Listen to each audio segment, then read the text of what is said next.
Hello dear students, myself Devkaran Bhoria, lecturer of physics. आप सभी का फिजिक्स की ऑनलाइन क्लासेस में स्वागत है। लास्ट जो पीरियड था हमारा, उसमें हम नोट्स लिखवा रहे थे। जितना हमने पढ़ा दिया उतने का हम नोट्स लिख रहे थे। इसी से आगे हम स्टार्ट करते हैं। जो कल हमारा छूट गया था उसी से आगे हम स्टार्ट करते हैं और चल देखते हैं कि हमारा पॉइंट्स क्या था।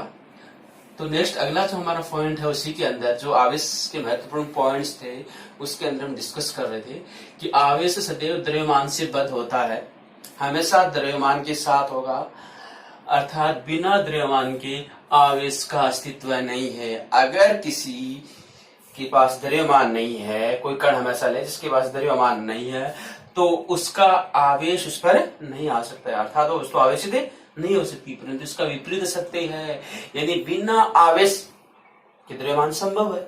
जैसे फोटोन है, इसका द्रव्यमान शून्य होता है, लेकिन द्रव्यमान शून्य है इसलिए वो आवेश रहित उस पर आवेश नहीं आ सकता क्योंकि उसका द्रव्यमान शून्य है। दूसरा पॉइंट हम डिस्कस करते हैं कि प्रतिकर्षण ही विद्युतीकरण का सही फ्रिक्शन है। प्रतिकर्षण ही विद्युतीकरण का सही फ्रिक्शन है कि वस्तु आवेशित है या नहीं, इसका सही पता हम प्रतिकर्षण के माध्यम से लगा सकते हैं। क्योंकि प्रतिकर्षण है, प्रतिकर्षण तभी होगा जब वस्तु आवेशित होगी।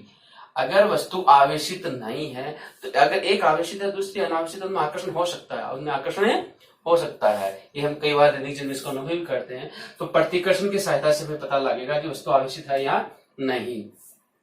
तीसरा, आवेश का सहसंचलन तथा मान श्रवण पत्र विद्युतदर्शी, ये एक गोल्ड फॉइल इसमें लगी होती है, उसका एक एक्सपेरिमेंटल है, विद्युतदर्शी उपकरण का नाम है, जिसकी सहायता से हम आवेश की उपस्थिति तथा उसका सहसंचलन का पता लगा सकते हैं। तो आपसे प्रश्न पूछा जा सकता है कि आवेश की उपस्थिति तथा उसका सहसंचलन का पता लगाने वाले उपकरण का नाम बताए, तो उस उपकरण का नाम है विद्युतदर्शी है। चलो आगे देखते हैं। आवेशन के प्रकार हम पहले पढ़ चुके, सिर्फ राइट डाउन करना है, सिर्फ लिखना आपको। घर्षण द्वारा आवेशन होता है, चालन द्वारा आवेशन होता है, प्रेरण द्वारा आवेशन होता है। घर्षण द्वारा आवेशन में आप क्या लिखेंगे कि जब दो वस्तुओं को आपस में रगड़ते हैं अथवा घर्षित करवाते हैं तो दोनों वस्तु आवेशित हो जाती हैं। इस प्रक्रिया में एक वस्तु इलेक्ट्रॉन त्यागती है तथा दूसरी वस्तु इलेक्ट्रॉन ग्रहण करती है। जो वस्तु इलेक्ट्रॉन त्यागती है उस पर धनावेश तथा जो वस्तु इलेक्ट्रॉन ग्रहण करती है उस पर ऋणावेश आ जाता है, और इस प्रक्रिया को हम क्या कहते हैं? घर्षण द्वारा आवेशन कहते हैं। तो ये पूरा अच्छी तरह से नोट कर लीजिए। इससे आगे हम इसके अंदर लिखाते हैं और वो देखते हैं क्या होगा। तो इसको राइट डाउन कीजिए सभी अच्छी तरह से। हाँ, तो देखिए आगे इसमें लिखा हुआ है, जैसे कोई एग्जाम्पल्स हम देते हैं तो एग्जाम्पल के रूप में लिखा हुआ है कि जैसे कांच की छड़ को रेशम के कपड़े के साथ रगड़ने से कांच की छड़ धनावेशित तथा रेशम का कपड़ा ऋणावेशित हो जाता है। यानी कांच की छड़ को रेशम के कपड़े के साथ रगड़े तो कांच की छड़ धनावेशित तथा रेशम का कपड़ा ऋणावेशित हो जाता है। इसका अर्थ ये हुआ कि कांच की छड़ से कुछ इलेक्ट्रॉन निकलकर रेशम के कपड़े में ट्रांसफर हो जाते हैं और वस्तु आवेशित हो जाती है। दो वस्तुओं को आपस में रगड़ने से किस वस्तु पर धनावेश आएगा तथा किस वस्तु पर ऋणावेश आएगा, इसके लिए हमने एक सारणी बनाई है और ये सारणी प्रयोगों के आधार पर आधारित है। वहां पता चला कि किस वस्तु किसके साथ रगड़ने से धनावेश आएगा तथा ऋणावेश आएगा। जैसे कॉलम ए के अंदर कांच की छड़ है, इसको कॉलम बी में रेशम के कपड़े के साथ रगड़ेंगे तो कांच की छड़ धनावेशित, रेशम का कपड़ा ऋणावेशित होगा। इसी प्रकार बिल्ली की खाल को एबोनाइट की छड़ या प्लास्टिक की छड़ से रगड़ेंगे तो बिल्ली की खाल धनावेशित हो जाएगा, रे ऋणावेशित हो जाएगा। ऊनी कपड़े को रबर, एम्बर, एबोनाइट तथा प्लास्टिक की छड़ के साथ रगड़ेंगे तो ऊनी कपड़ा धनावेशित तथा ऋणावेशित हो जाते हैं। तो यहाँ से निष्कर्ष क्या निकला कि उपयुक्त सारणी के अनुसार यदि कॉलम ए की वस्तु को कॉलम बी की वस्तु के साथ रगड़ा जाता है तो कॉलम ए की वस्तु धनावेशित तथा कॉलम बी की वस्तु ऋणावेशित हो जाती है। तो ये पूरा हमारा घर्षण द्वारा आवेशन है और इसमें महत्वपूर्ण जो रिजल्ट वो निकला है कि इस प्रक्रिया में इलेक्ट्रॉन का आदान प्रदान होता है और वस्तु आपस में संपर्क में होती है। तो इसको अच्छे से नोट कर लीजिए, इसके आगे हम लिखाएंगे, तब तक आप नोट कीजिए। हाँ, तो हमारा अगला है चालन द्वारा आवेशन। तो देखिए चालन द्वारा आवेशन में क्या होता है कि जब एक आवेशित चालक वस्तु को अनावेशित चालक वस्तु के संपर्क में लाया जाता है तो संपर्क तल पर आवेशित वस्तु से कुछ इलेक्ट्रॉन अनावेशित चालक वस्तु में चले जाते हैं तथा अनावेशित वस्तु आवेशित हो जाती है। इस प्रक्रिया को चालन द्वारा आवेशन कहते हैं और इस प्रक्रिया में दोनों वस्तुओं को अलग करने के पश्चात दोनों वस्तुओं पर समान परिमाण तथा समान प्रकृति का आवेश आ जाता है। तो इसको एग्जाम्पल के द्वारा यहाँ पर समझाया गया था कि ए एक चालक वस्तु है जो कि आवेशित है जिसको ऋणावेश दिया गया है, बी उदासीन वस्तु है। इन दोनों वस्तुओं को संपर्क में लेके आते हैं तो क्या होगा, संपर्क तल से कुछ इलेक्ट्रॉन, क्योंकि चालक ए में इलेक्ट्रॉन की अधिकता है जिसके कारण से एक दूसरे को प्रतिकर्षित करते हैं और प्रतिकर्षण के कारण से ये चालक बी की तरफ जाने का प्रयास करते हैं तो चालक बी में चले जाते हैं और जब दोनों पर आवेश की मात्रा बराबर आ जाती है तो फिर आवेश का प्रवाह यहाँ पर इलेक्ट्रॉन का प्रवाह रुक जाता है। और अब यदि हम दोनों को अलग करते हैं तो देखते हैं यहाँ पर जितना ऋणावेश है इसके अंदर भी उतना ही ऋणावेश आ जाता है। तो इस प्रक्रिया को हम चालन द्वारा आवेशन कहते हैं। तो इसको अच्छी तरह से आप नोट कर लीजिए क्योंकि अभी हम जो पढ़ा दिया गया है उसको हम लिखा रहे हैं ताकि आपके अच्छे से नोट्स तैयार हो जाएं। तो इसको अच्छी तरह से नोट कर लीजिए, इसके पश्चात आगे हम लिखवाएंगे। तो तीसरा देखिए, हमारा तीसरा है प्रेरण द्वारा आवेशन। तो इसके अंदर देखिए क्या होता है कि जब एक आवेशित चालक वस्तु को किसी अन्य अनावेशित चालक वस्तु के पास लाया जाता है तो अनावेशित चालक वस्तु पर समान परिमाण तथा विपरीत प्रकृति का आवेश उत्पन्न हो जाता है। इस प्रक्रिया को प्रेरण द्वारा आवेशन कहते हैं। तो यहाँ पर एग्जाम्पल्स के माध्यम से समझाया गया है कि एक वस्तु ए है, दूसरी वस्तु बी है। वस्तु ए है वो आवेशित वस्तु है और वस्तु बी है वो अनावेशित है। इसको ऋणावेशित किया गया है और ये उदासीन है। अभी यहाँ पर दूर दूर रखी हुई, जैसे इन दोनों वस्तुओं को पास लेके आएंगे तो क्या होगा, ये जो उदासीन वस्तु था उसके आवेश का सेपरेशन होना शुरू हो जाएगा, इसके आवेश अलग अलग होना शुरू हो जाएगा क्योंकि इसका ऋण आवेश है वो इसके ऋण आवेश को प्रतिकर्षित करेगा, इसका धनावेश इधर आएगा तो इस वाली सतह पर धनावेश की लेयर बन जाएगी। सॉरी, ये धनावेश की लेयर बन जाएगी और उधर ऋणावेश की लेयर ऋणावेश की परत बन गई है। तो आवेश का सेपरेशन हो गया, आवेश का रीडिस्ट्रीब्यूशन हो गया। अब नेक्स्ट भी हम क्या करते हैं, यदि इसको अर्थिंग करते हैं, दूसरे वाली इसका ये वाला सिरा अर्थिंग कर दिया जाए तो चूंकि हमारी पृथ्वी बहुत बड़ा चालक है तो क्या होगा, यहाँ से इलेक्ट्रॉन निकलकर पृथ्वी के अंदर चले जाएंगे और पूरा का पूरा ऋणावेश यहाँ से वनिश हो जाएगा, खत्म हो जाएगा। अब दोनों वस्तुओं को हम यहाँ देखते हैं तो वस्तु ए पर जितना ऋणावेश था वस्तु बी पर उतना ही धनावेश, अर्थात वस्तु बी क्या होगी, आवेशित होगी। तो समान परिमाण का और विपरीत प्रकृति का आवेश आ जाता है। तो इस प्रक्रिया को हम प्रेरण द्वारा आवेशन के नाम से जानते हैं। तो जो हमने अभी तक पढ़ा है उन सभी को मैंने इस प्रकार अच्छी तरह से आपको नोट्स के माध्यम से लिखा दिया गया, तो आप अच्छी तरह से उनको याद कीजिए और उनको समझने का प्रयास कीजिए और इसको राइट डाउन कीजिए। इसके आगे हम बहुत महत्वपूर्ण चीज पढ़ने वाले हैं तो जल्दी से इसको आप नोट कर लीजिए और इसके आगे हम पढ़ेंगे आवेश की इकाई क्या होती है, आवेश की इकाई क्या है, आवेश का विमा क्या है। तो आगे हम बहुत ही महत्वपूर्ण टॉपिक है वो पढ़ने वाले हैं क्योंकि हमारा लेसन है वो आगे बढ़ना शुरू हो गया है। तो आप जितना भी पढ़ाया जाता है उनको अच्छी तरह से पढ़िए, वीडियो को पूरा देखिए, अच्छी तरह से देखिए और जो चीज आपको समझ में नहीं आती है उसका व्हाट्सएप मैसेज के द्वारा मेरे को मैसेज कीजिए कि सर ये चीज हमें समझ में नहीं आई। आगे हमारा टॉपिक है, अच्छी तरह से लिखना शुरू कर दीजिए, आवेश की विमा तथा इकाई। आवेश की विमा तथा इकाई क्या होगी, यूनिट ऑफ चार्ज। तो इसको हम पढ़ेंगे, आवेश की इकाई क्या है, यानी unit of charge, unit of charge and dimension.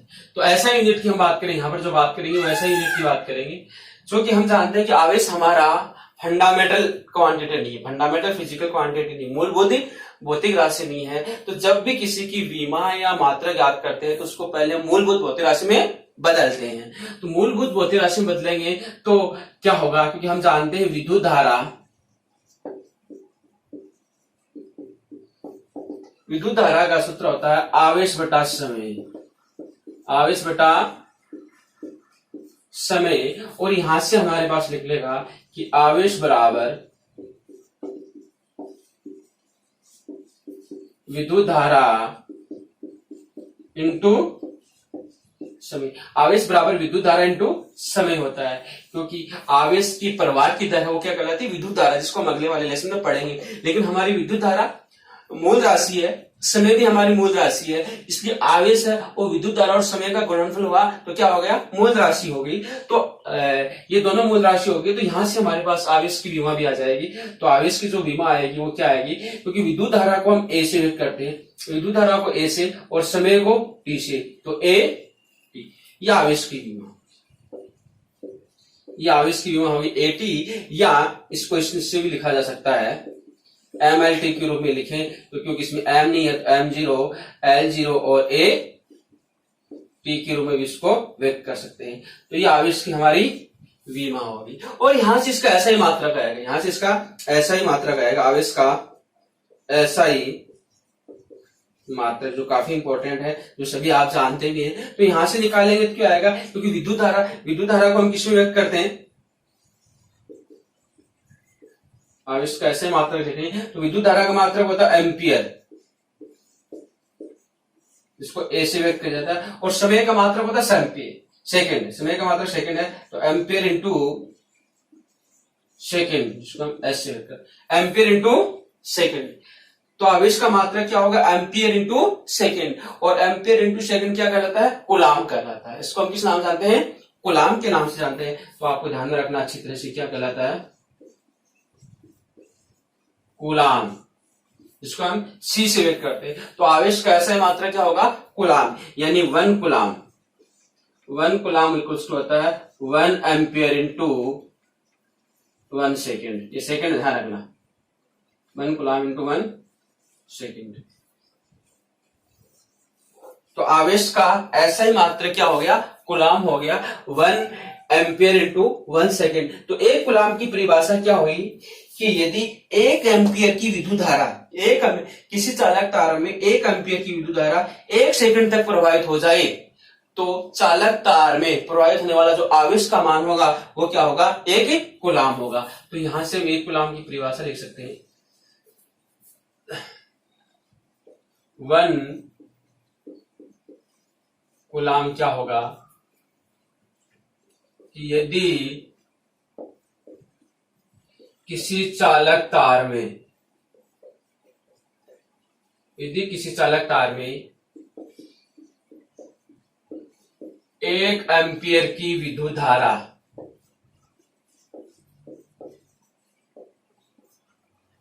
1 second तक प्रवाहित होती है, तो उसमें बहने वाले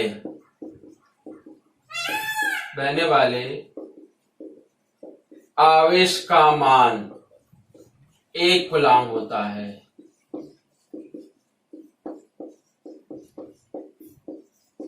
तो 1 कूलाम की परिभाषा सिंपल सी परिभाषा है, आगे हम और भी पढ़ेंगे, लेकिन सिंपल सी परिभाषा है जिसको आप याद रखें। तो 1 कूलाम क्या हुआ, यदि किसी चालक तार में 1 एम्पियर की विद्युत धारा 1 सेकंड तक प्रवाहित होती है, 1 सेकंड तक प्रवाहित होती है, तो उसमें बहने वाले आवेश का मान क्या होता है, 1 कूलाम होता है। तो आवेश की विमा क्या होगी, एटी होगी। आवेश का ऐसा मात्रा क्या हो गया, कूलाम हो गया। कूलाम काफी बगड़ा मात्रक और ऐसा ही मात्रक है। देखिए दूसरा सीजीएस में मात्रक क्या होता है, सीजीएस में आवेश का मात्रक, ये भी हमें याद रखना है, सीजीएस में आवेश का मात्रक स्टेट कूलाम या हम स्थिर विद्युत कूलाम, नहीं स्थिर विद्युत इकाई, इसको स्तर विद्युत इकाई बोलेंगे, स्तर विद्युत इकाई ESU, इलेक्ट्रो स्टैटिक यूनिट बोला जाएगा ESU, या फ्रैंकलिन, क्योंकि फ्रैंकलिन इसका नाम दिया था, या फ्रैंकलिन जिसको हम FR। तो सीजीएस में इसका मात्रक स्टेट कूलाम या स्थिर विद्युत इकाई या फ्रैंकलिन होता है, फ्रैंकलिन होता है। और देखिए क्या, एक कूलाम किसके बराबर होगा, एक कूलाम, याद रखना एक कूलाम बराबर होता है 3 गुणा 10⁹ स्टेट कूलाम,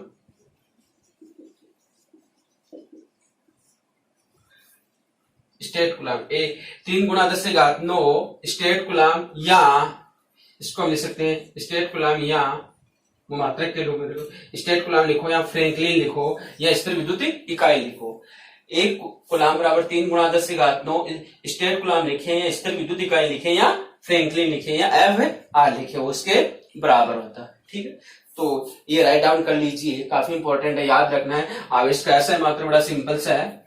आवेश का सीजीएस मात्रक 3 मात्रक है, स्टेट कूलाम भी हो सकता है, स्थिर विद्युत इकाई भी हो सकता है, या फ्रैंकलिन होगा। तीनों का मान 3 गुणा 10⁹ के बराबर होता है। क्लियर। दूसरा आवेश का एक अदर मात्रक और है जिसको हम फेराडे कहते हैं, वो आवेश का सबसे बड़ा मात्रक है।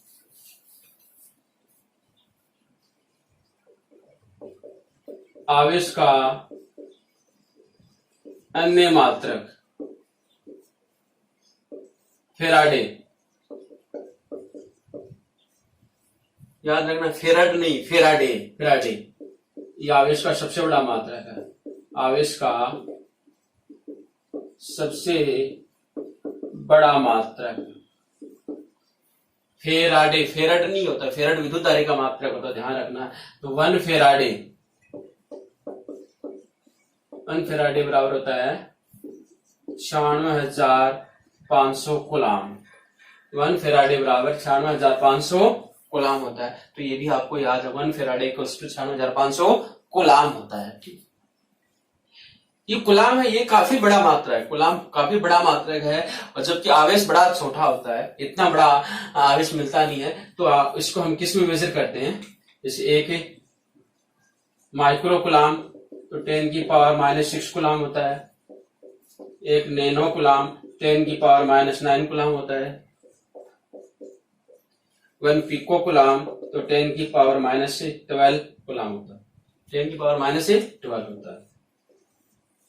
तो ये आपको याद रखने हैं कि आवेश के अन्य मात्रक कौन से होते हैं। तो आज हमने यहां तक पढ़ा है आवेश का मात्रक क्या होता है, आवेश का ऐसा ही मात्रक कूलाम होता है, और 1 coulomb equals to 1 ampere into 1 second होता है। इसका विमा हमने देखा, इसका विमा AT होता है। आवेश के सीजीएस मात्रक देखे, आवेश का सीजीएस मात्रक स्टेट कूलाम होता है, स्थिर विद्युत इकाई होता है, या फ्रैंकलिन FR होता है। और किसके बराबर होता है, एक कूलाम किसके बराबर होता है, 3 गुणा 10⁻9 स्टेट कूलाम, या 3 गुणा 10⁻9 स्थिर विद्युत इकाई, या 3 गुणा 10⁻9 फ्रैंकलिन के बराबर होता है। और आवेश का सबसे बड़ा मात्रक है वो फेराडे होता है, जो 96,500 कूलाम के बराबर होता है। फेराडे, फेराड नहीं है, फेराड विद्युत धारा का मात्रक है, जो हम आगे पढ़ेंगे, तो आप इसमें कंफ्यूज ना हो। आवेश के अन्य मात्रक ये भी हैं, ये आवेश के छोटे मात्रक है, क्योंकि कूलाम काफी बड़ा मात्रक है। तो ज्यादातर आवेश को माइक्रो में मेजर किया जाता है, माइक्रो इक्वल्स 10⁻⁻6 होता है, नैनो का मतलब 10⁻⁻9 होता है, और पिको का मतलब 10⁻⁻12 होता है। तो आज यहाँ तक हमने पढ़ा है। आगे हम इसी से आगे पढ़ेंगे आवेश के गुणधर्म, काफी इंपॉर्टेंट आने वाला है कि आवेश के गुणधर्म कौन कौन से होते हैं, उसको हम पढ़ेंगे, जो हमारे आगे बहुत काम में आने वाला है। तो जितना आपको पढ़ा दिया गया है वो सारे लेक्चर आप अच्छी से उनको देखें, उन वीडियो को अच्छी तरह से देखें और समझें। और जहां पर भी आपकी दिक्कत आ रही है, कुछ समझ में नहीं आ रहा, तो आप जरूर मेरे से पूछें। ठीक है, ओके, बाय, टेक केयर।